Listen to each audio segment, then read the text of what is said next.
When the human soldier walked in, even the alien princess forgot her throne. The grand throne hall of the Valeri Empire was built to remind everyone of power.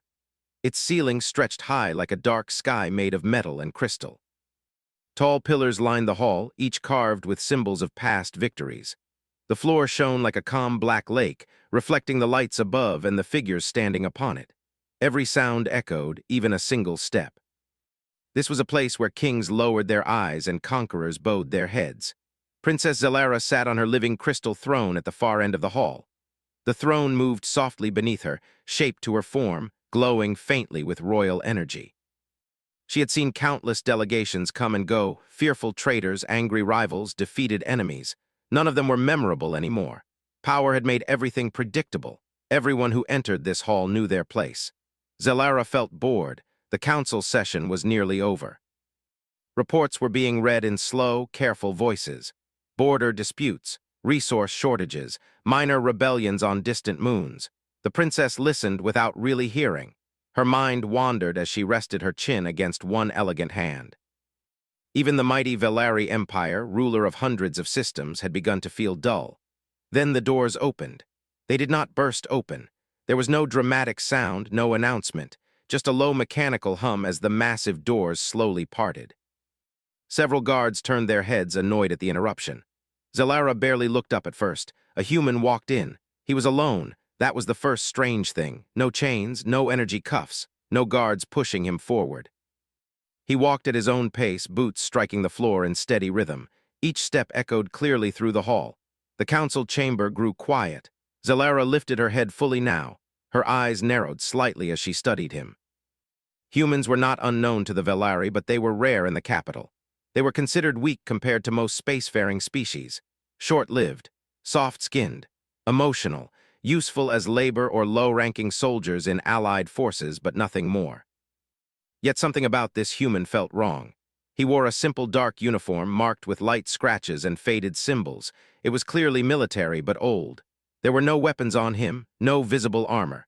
His hands were empty and relaxed at his sides. His hair was short and dark, his face calm and unreadable. He did not look around in awe or fear. He did not lower his head. He stopped several steps from the center of the hall and stood still.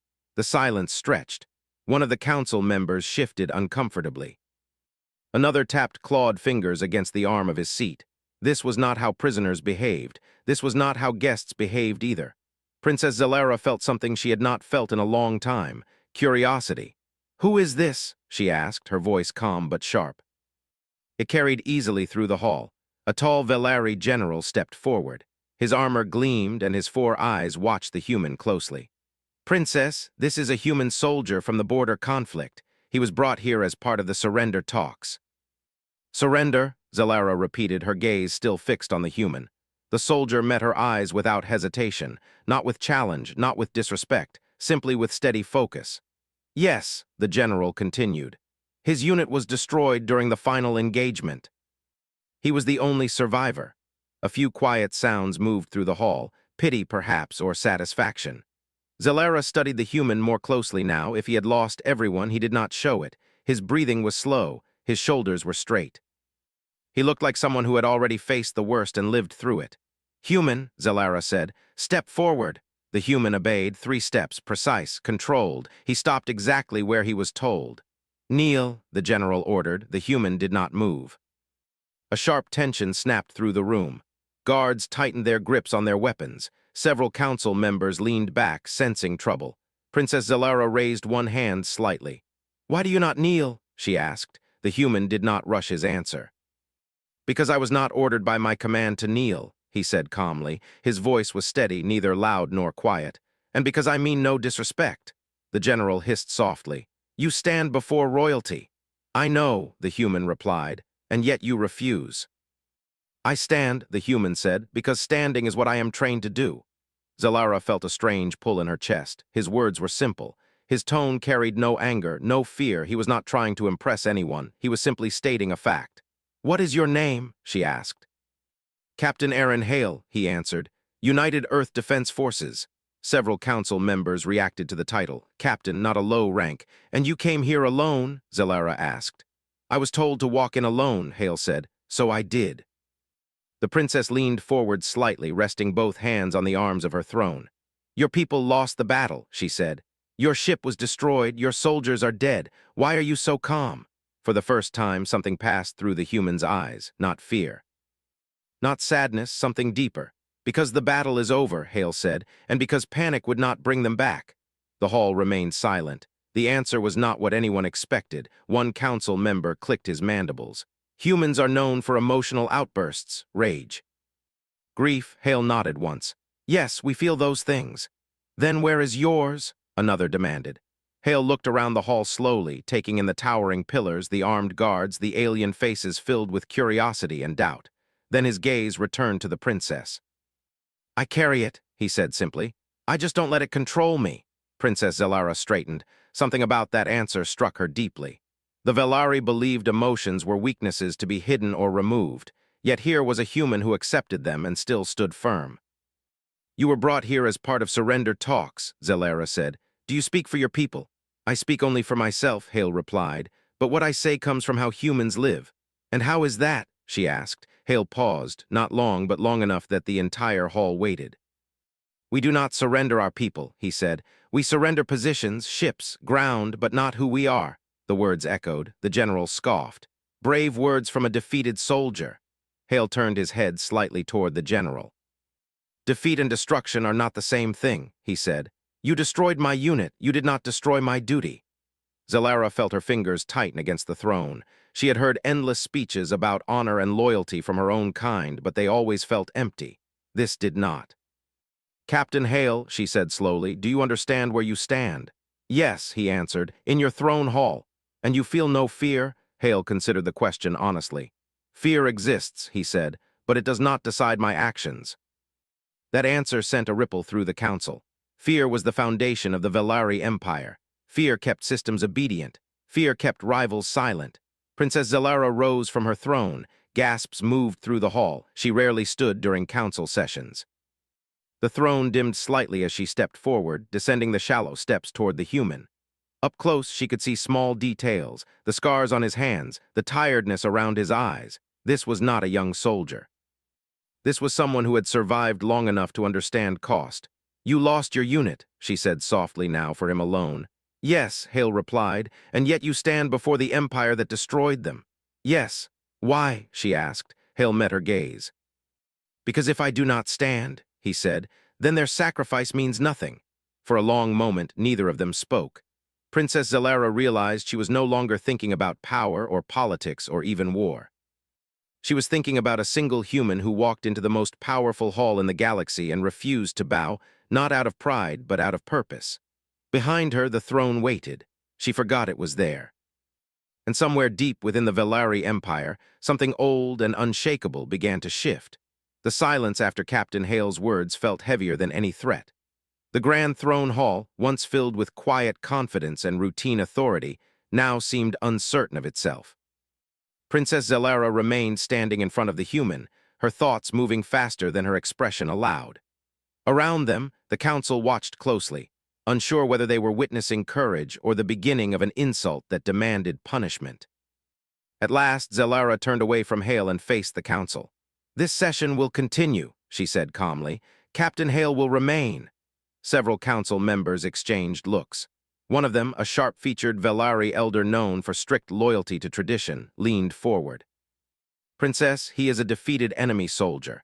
Allowing him to remain standing in this hall sets a dangerous example." Zelara looked at the elder.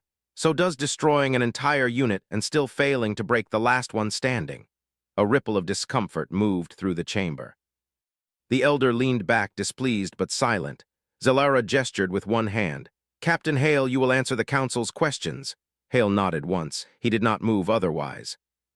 A different council member spoke next, a scholar by the look of her flowing robes and glowing data implants. "Human captain," she said, "your species has a short history among the stars. You fight fiercely, but your empires fall quickly. Why does humanity continue to challenge forces far stronger than itself?" Hale considered her question carefully. "Because strength is not always measured correctly," he said, "and because we learn fast." "Learning does not stop extinction," another counselor snapped. "No," Hale agreed, "but refusing to learn guarantees it." Zalara watched him closely. He was not trying to win an argument. He was simply answering honestly. That honesty, she realized, was unsettling the council more than anger ever could. The general stepped forward again. Your unit attacked a Velari-controlled system. Your people violated our borders. Hale nodded. We entered disputed space. You knew the risk, the general pressed. Yes, and yet you still came. Yes, why? The general demanded. Hale met the general's gaze without hostility. Because the colony there could not defend itself, he said, and because we were the closest ones who could respond. Zalara felt something tighten in her chest. The Velari military doctrine was built on calculated gain. No fleet moved unless profit or dominance was assured. The idea of responding simply because someone needed help felt unfamiliar. So your people sacrifice soldiers for strangers? The scholar asked. Hale shook his head slightly. We don't see them as strangers, he said. Just people we haven't met yet. The words echoed again, simple and dangerous. One of the younger council members scoffed. Naive. Hale did not react. Maybe, he said, but it keeps us human. Princess Zalara returned to her throne slowly but did not sit. She stood beside it, one hand resting lightly on the crystal surface. Captain Hale, she said, do you believe your species is special? Hale frowned slightly as if the question surprised him. No, he said, I believe we are stubborn. Stubborn enough to challenge empires? She asked.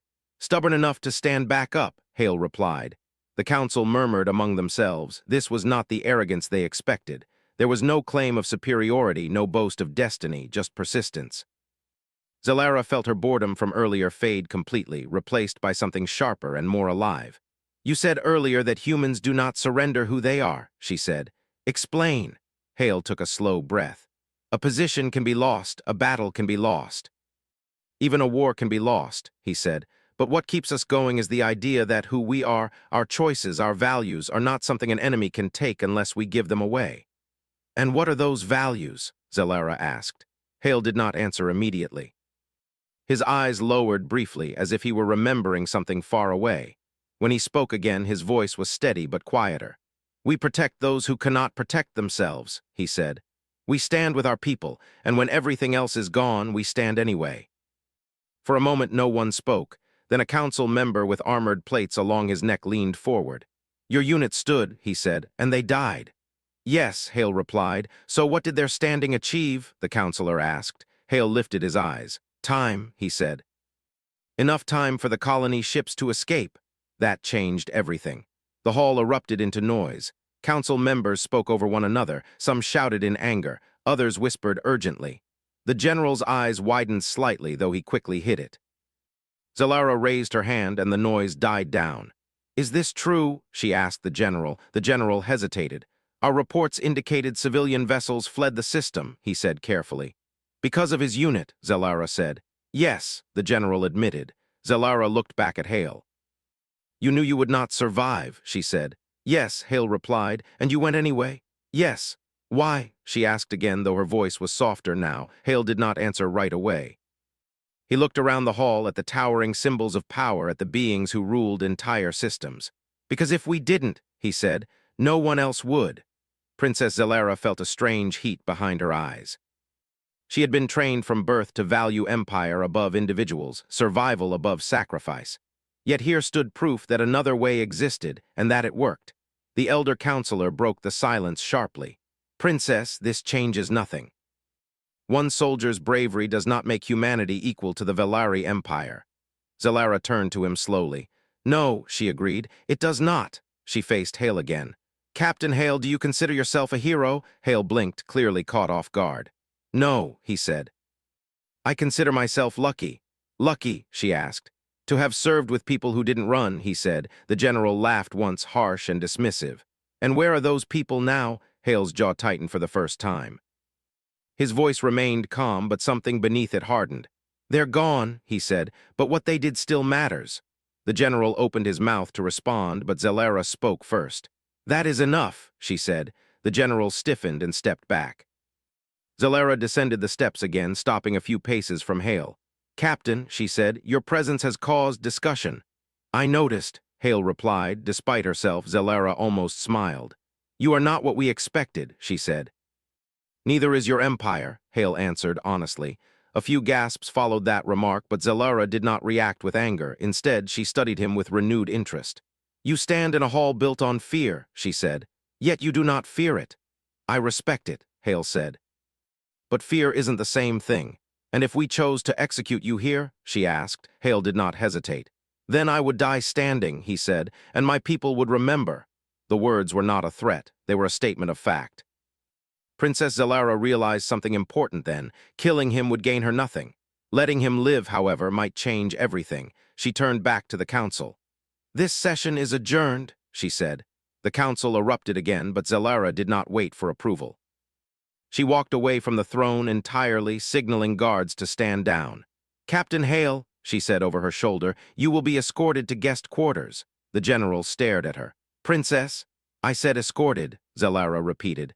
The human turned slightly surprised. "Guest?" he asked. "For now," Zelara said. "You have more to explain, Captain." Hale nodded once. "I'll answer honestly," he said.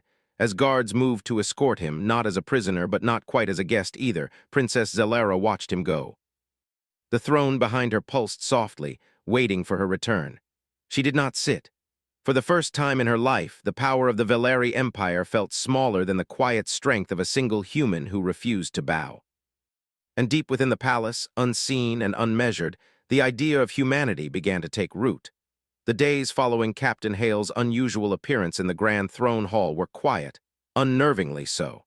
The Valeri Empire, vast and powerful, was not used to being unsettled. Their military might was renowned across the galaxy, their culture steeped in centuries of dominance and control. Yet, here in the heart of their capital, one human soldier had shaken something deep within their walls, something they couldn't quite explain. Princess Zelara had not spoken much to her council since that day. Her decisions had grown sharper, more focused, but her thoughts kept returning to Hale. His words, his calm, his refusal to bend. She had expected a prisoner to break, to beg, to show fear or anger. But instead, she had met someone who was not afraid of the Valeri, or the Empire, or even of death itself. He was not what she had expected from humanity. Zelara stood at the grand window of her private chambers, gazing out over the city. The horizon shimmered with the glow of distant starships in orbit. Below, the bustling streets of the capital were alive with the usual rush, a symbol of the power that coursed through every corner of the empire. Yet as she looked at the serene faces of the people below, she wondered if they truly understood the fragility of the world they inhabited. The empire had stood for millennia, yes, but what if someone, changed that? A soft knock interrupted her thoughts. "Enter," Zelara called, not turning from the window. The door slid open, and a Valeri guard stepped inside. He was one of her personal attendants, tall and silent, his eyes fixed on the floor as he approached. "Your Highness," he began, "Captain Hale has requested an audience." Zelara didn't answer immediately. Hale had been placed under light guard after his visit to the throne room.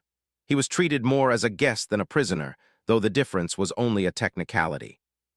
His presence was an anomaly in the palace, a reminder of something the Empire could not control. "Is it urgent?" she asked. The guard hesitated. "No, Your Highness, he simply wishes to speak with you." Zelara turned from the window, her mind already made up. "Let him in." Moments later, Hale stood in the doorway of her chambers, his posture as straight as ever. He was dressed in the same uniform he had worn during his first visit. A simple, worn military outfit that somehow seemed out of place in the opulent halls of the Valeri. His eyes met hers with the same unwavering calm. "You wanted to speak with me?" Zelara asked, her voice still cool but tinged with curiosity. Hale nodded. "Yes, Your Highness, if I may speak freely." Zelara regarded him silently for a moment, then gestured toward a nearby seat. "You may." Hale walked across the room and took a seat, his movements unhurried. Zelara remained standing, watching him carefully. There was something about him, something unsettling in the way he carried himself. He was not like the other humans she had encountered, those who begged for their lives or feared their captors. He was different, and that difference had piqued her interest. "I wanted to apologize for any disrespect I may have caused during our last meeting," Hale said after a long pause. Zelara blinked, surprised by the apology. She had not expected it. "Disrespect," she repeated. "You showed no disrespect." Hale's eyes never left hers. "I was not familiar with Valeri customs. I understand that kneeling is a sign of respect, but I was raised to believe that respect is earned, not demanded." Zalara nodded slowly. I see. There was a long silence. Hale did not press her for a response. He simply waited. Zalara found that unnerving in its own way. The humans she had known had always been quick to defend themselves, quick to speak, quick to act. But this one was different. He was patient. Do you still think humans have the right to stand before the Empire and refuse to bow? Zalara asked, her voice quiet but pointed. Hale did not flinch. Yes, Your Highness, I believe every being has the right to stand. To choose who they are, what they fight for, and who they fight against. Zalara felt a strange weight in her chest. She was the heir to the Velari throne. She had been raised to rule with wisdom, to guide the Empire with strength and grace. And yet here she was, speaking to a soldier who had refused to bow, who had, in his own way, shown more strength than any Velari general she had ever known. Her mind fought to push the thought away, but it lingered. Perhaps there was something more to this human than she had originally believed. And what do you want from me? Zalara asked after a moment, her voice steady despite the conflict stirring within her. Hale leaned back in his seat slightly, his hands folded in front of him. I want to understand your empire, he said simply. I want to know how you maintain control, how you make people obey. Zalara studied him closely. You're asking the wrong question, she said quietly. People obey because they have no choice. They follow because it is the way of things. Hale tilted his head as though considering her words carefully. And do they believe that? Do they believe they have no choice? Zalara hesitated. It was a question she had never really thought to ask herself. They do, she said at last, because they must. The Empire's power is built on order, on discipline, on fear. Without it, we would fall into chaos. But what happens when fear no longer works? Hale asked. When those who are afraid refuse to bow any longer. Zalara's pulse quickened. His words were simple, but they cut to the heart of something she had not fully considered. The Empire was powerful, yes, but it was not invincible. The people of the Empire had lived in fear for so long that it had become their nature. But what if that fear one day faded? What if one day they no longer believed in the power of the Velari? She cleared her throat, trying to push the thought aside. Fear has always worked, she said firmly. It always will. Hale nodded, but his gaze softened. Fear is a powerful tool, he said. But it's a fragile one. It can break, just like anything else. What happens when it does? Zalara stared at him, not knowing how to respond. Her mind raced, trying to dismiss the questions that were forming in her mind. She had been raised to believe that fear was the foundation of everything. But what if he was right? What if it wasn't enough? I'm not here to change your empire, Hale said suddenly, as if sensing her unease. I'm not asking you to change everything. I'm just asking you to think about it. Think about why things are the way they are, and think about how things could be different. Zalara stood still, the weight of his words pressing against her. She had spent her entire life preparing to rule, to lead with authority and strength. And yet here was a human, a soldier with no power, no title, no empire, offering her something far more valuable than what she had been taught to value. A choice. A choice to think, to consider, to change. She couldn't remember the last time she had been given a choice, a true choice. How do you live with the weight of your choices? Zalara asked, her voice softer than she intended. Hale's expression softened. You don't.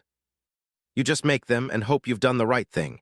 You trust that, no matter the outcome, you did what you believed was right. Zalara didn't respond right away. Instead, she looked out the window again, her mind whirling with new thoughts, new questions. She had always believed that the Velari Empire was unshakable, but now she wasn't so sure. Captain Hale had given her something she hadn't expected, something she didn't know how to handle. Your Highness, Hale said, breaking the silence. I know you're not used to questioning the way things are, but sometimes the hardest battles are the ones we fight with ourselves. Zalara turned back to him, a quiet understanding forming between them. She did not know what would come of their conversations or where this would lead, but she knew one thing: things were changing. Perhaps not in the Empire, not yet, but in her mind, in her heart, and that, she realized, might be the most dangerous thing of all. Thank you, she said softly, surprising even herself. For making me think. Hale smiled faintly. You're welcome, Your Highness. With that, he stood and turned to leave. As he stepped toward the door, Zalara felt a strange sense of finality, as though this moment marked the beginning of something neither of them could control. But she knew it was only the beginning. And somewhere deep within her, the future of the Empire no longer felt as certain as it once had. The days following Captain Hale's departure from Princess Zelara's chambers were filled with tension, though neither the princess nor the council fully understood why. The Valeri Empire had always thrived on control, on unwavering authority, and yet, for the first time in her life, Zelara found herself questioning that very foundation. What if the very thing that had made her empire great, its iron grip over its people, was also its greatest weakness? Zelara walked the halls of the palace alone that morning, her footsteps echoing against the high marble floors. It was early, and the light from the twin suns had just begun to filter through the tall windows, casting long shadows on the ground. The palace was still, its usual bustle not yet in full force. But Zelara's mind was anything but quiet. She had spent hours thinking about Hale's words. They echoed in her mind, each sentence causing her to question more than the last. Fear was the bedrock of the Valeri Empire.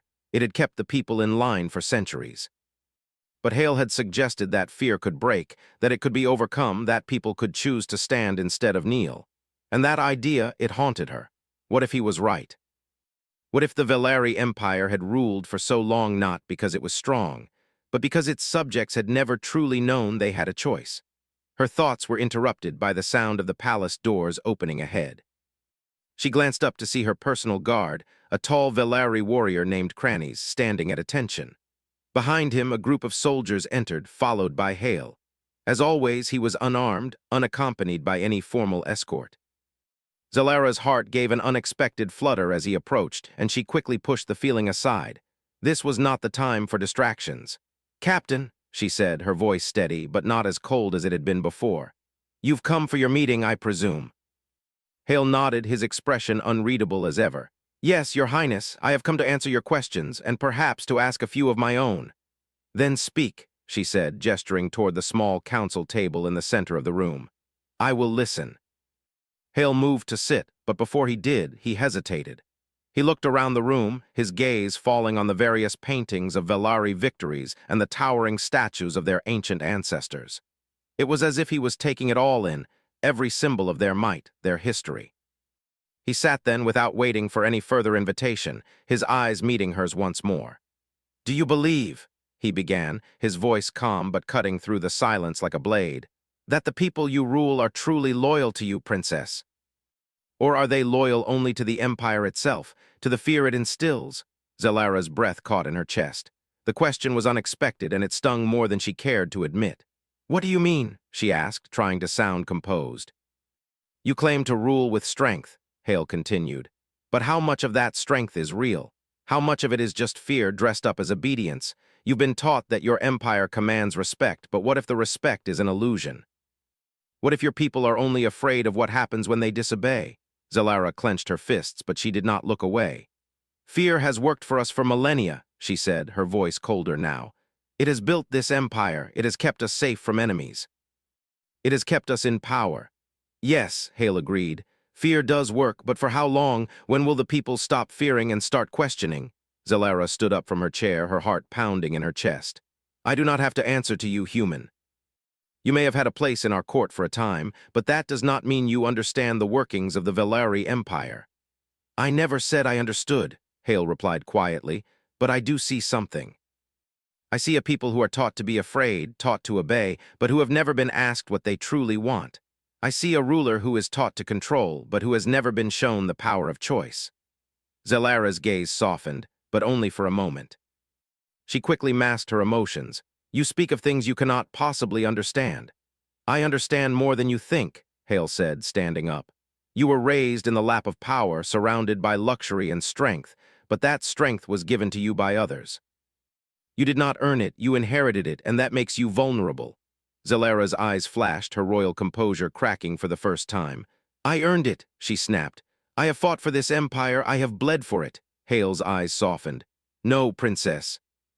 You have inherited it. You fight to keep what is already yours. But what if you lost it all? What if you had nothing but your own strength left? What would you do then?"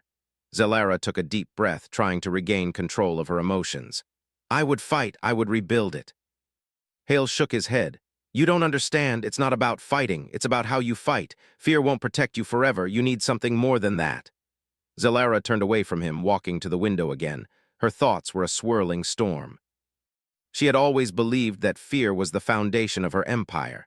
She had never questioned it, until now. Hale's words gnawed at her and she couldn't shake them. What if he was right? What if her people weren't loyal to her at all, but to the empire's might? What if they only feared what would happen to them if they didn't obey? She looked out at the sprawling city below, at the countless lives she had sworn to protect. But was she truly protecting them, or was she simply holding them in a cage of fear? A soft voice interrupted her thoughts. "What would you do, princess, if you were to rebuild?" Zalara turned to see Hale standing beside her, his expression unreadable but his presence undeniable. She felt the weight of his gaze upon her as though he were waiting for something. Waiting for her to admit something she had been too afraid to say. She exhaled slowly, her voice barely above a whisper. "I would rebuild it differently." Hale's expression softened, just the faintest trace of a smile playing at the corner of his lips. "Then you are not as lost as you think." Zalara frowned, confusion written on her face. "What do you mean?" Hale stepped closer, his eyes fixed on hers. "You are already questioning the very thing that has made your empire powerful. You're thinking beyond fear, beyond control. That is a step forward. It's a beginning, not an end." Zalara shook her head, unsure of how to respond. "But what do I do now? How do I change everything I've known?" Hale looked out the window with her, his gaze drifting over the city below. "You start with trust," he said quietly. "You start by showing your people that they have a choice, that they can stand with you not because they fear what you will do to them, but because they believe in what you stand for." Zalara's heart skipped a beat. Trust.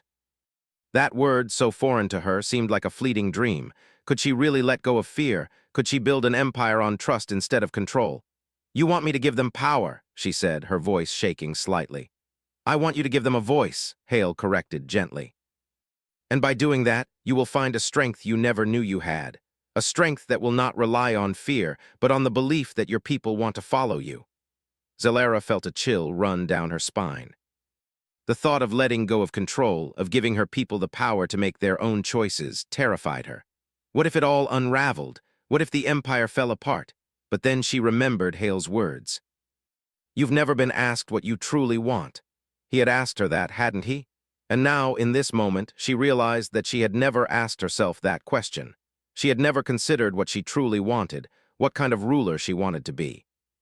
Could it be that the greatest strength of all was not in her ability to command, but in her ability to listen? For the first time in her life, Zalara felt something stir within her, a possibility. A hope. She didn't have all the answers. She didn't even know if she could make the change. But she knew one thing: the future of the Velari Empire was in her hands, and for the first time she was ready to make a different choice. "Maybe you're right," Zalara said, her voice steadier now. "Maybe it's time for something new." Hale nodded once, his gaze softening. "It's a beginning, Your Highness. That's all any of us need." As she looked out at the city once more, Zalara knew that the road ahead would not be easy. But for the first time in her life, she was no longer afraid of the journey. And with that, she turned back to Hale, ready to face whatever came next. The next few days were quiet in the palace, but the quiet was different now. It wasn't the usual calm before the storm. No, this time, it felt like the storm was already here, simmering beneath the surface. Princess Zalara found herself awake late into the night, staring at the ceiling of her chambers. She had always been in control of everything around her, the empire, her people, her destiny. But now, the weight of her choices seemed heavier than ever. The discussions with Captain Hale had left a deep impression on her. He had done something no one else had ever done before. He had made her question everything she had believed to be true. Fear, control, power. These were the things that had shaped her life, her reign. But what if they weren't the foundation of strength? What if there was something more? It wasn't easy coming to terms with it. But something inside her had shifted, and she couldn't ignore it anymore. Zalara sat up, her thoughts swirling as she pushed the covers off her legs. She was tired, exhausted, in fact, but sleep would not come. She needed to do something. She needed to act. The Empire was at a crossroads, and she had to decide which path to take. The door to her chambers slid open quietly, and she looked up to see her chief advisor, Lerk, stepping inside. He was a tall, imposing figure, with the sharp angles of a man who had spent years in the military. His face was set in its usual stern expression, but when he saw her sitting up, his gaze softened. "Your Highness," Lerk said softly, "you're awake. I came to check on you." Zalara nodded, though she didn't look at him directly. "I couldn't sleep," she said. "Too many thoughts." Lerk hesitated, then walked toward her, standing a few feet away. "About the human soldier?" he asked. Zelara's eyes flickered up to meet his. "Yes," she replied. "About him, about everything." "Do you still intend to meet with him?" Lerk asked, though his tone suggested he didn't fully understand why she was so determined to continue these conversations with a prisoner, a human soldier who had no place in the heart of the Velari Empire. "I have to," she said quietly. "I need to understand him. I need to understand myself. Something is changing, Lerk, and I can't ignore it." Lerk's face hardened, and he took a step forward. "Princess, I must warn you, this human, this soldier, he has already begun to influence you. You know how dangerous that is. He's an outsider. He's not one of us, and he has no place in our empire." Zelara's heart raced. She had heard these warnings from her advisors before, but this time they felt different. They felt like chains. Chains that had been wrapped around her mind for years, but now they were beginning to loosen. "I know," she said, her voice firm now. "But I also know that I can't keep living in fear. I can't keep ruling with only fear. There has to be another way." Lerk's eyes narrowed. "You're considering changing the very foundation of the empire. Princess, this is not a decision to take lightly. The Velari Empire was built on strength. It has survived because of that strength. Fear keeps our people united. Without it, we would fall." Zelara stood, her movements deliberate and slow. "I've heard that all my life," she said softly. "But what if we've been wrong all along? What if strength isn't about fear? What if it's about something else? What if it's about trust, about choice?" Lerk's expression faltered, and for a moment Zelara saw doubt in his eyes. "Trust," he repeated, as if the word itself was foreign to him. "What do you mean?" "I mean that I'm tired of ruling through fear," Zelara said, her voice gaining strength. "I want to build an empire where people choose to follow, not because they are forced to, but because they believe in what we stand for." Lerk's eyes flashed with disbelief. "That's impossible," he said, his voice thick with frustration. "The Velari Empire was never about choice. It was about power, about control." "Maybe it's time to change that," Zelara said, her gaze unwavering. "Maybe it's time to let our people choose who they are instead of imposing who they should be." There was a long pause as Lerk seemed to weigh her words, his gaze searching hers. Finally, he sighed, as if giving in to some internal struggle. "And the human?" he asked. "What role does he play in all of this?" Zelara thought for a moment. "He doesn't know it, but he's the one who showed me that fear isn't the only way, that there's a better path, a path built on trust and understanding." Lerk didn't respond immediately. Instead, he stepped back, his hands clasped behind his back as he turned toward the window. "You are the princess," he said, his voice quieter now. "It is your decision, but I urge you to think carefully. The Velari Empire is not something you can change on a whim. It has stood for thousands of years. And that's why it needs to change," Zelara said, her voice firm. "If we don't change, we'll be left behind. Our enemies will see that weakness and they will exploit it." Lerk turned to face her, his expression hardening once again. "I hope you're right, princess. I truly do. But if you fail, it will not only be you who falls. It will be the empire and everything we've worked for." Zelara met his gaze. "I'm willing to take that risk." Lerk said nothing more, only nodded and left the room. Zelara stood there for a long while, her mind racing. She knew the decision she was about to make was monumental. It could change everything, and it could fail. But for the first time in her life, she felt something she hadn't felt before, hope. Hope that perhaps, just perhaps, she could build something different, something better. The next morning, Zelara sent word for Captain Hale to meet her in the royal gardens. She knew it would be risky. She knew the council would not approve. But she had made her decision. The future of the Velari Empire would no longer be shaped by fear alone. It would be shaped by choice, by trust.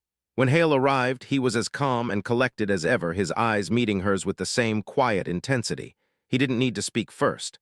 Zelara had already made up her mind. "I've thought long and hard about what you said," she began, her voice steady.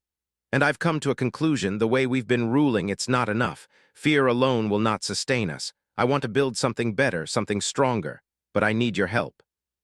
Hale studied her, his expression unreadable. "Help," he repeated. "What kind of help?" "I want to build a new kind of empire," she said, her voice gaining strength. "One where the people choose to follow, not because they fear us, but because they trust us. One where we give them a voice, not just a command." Hale's eyes softened slightly, though he did not smile. "That's a dangerous path," he said, But it's also the right one. I'll help you, princess, but you have to be ready for the challenges that will come. Zelera nodded. I will be. I know it won't be easy, but it's the only way forward. They stood in silence for a moment, the weight of their shared decision hanging between them. Zelera knew that the road ahead would be difficult, that there would be opposition, both from within the Empire and beyond. But for the first time in a long while, she felt a sense of purpose, a sense of hope. And with that, she stepped forward, ready to begin the long journey toward a new era for the Velari Empire, one that would be built not on fear, but on trust.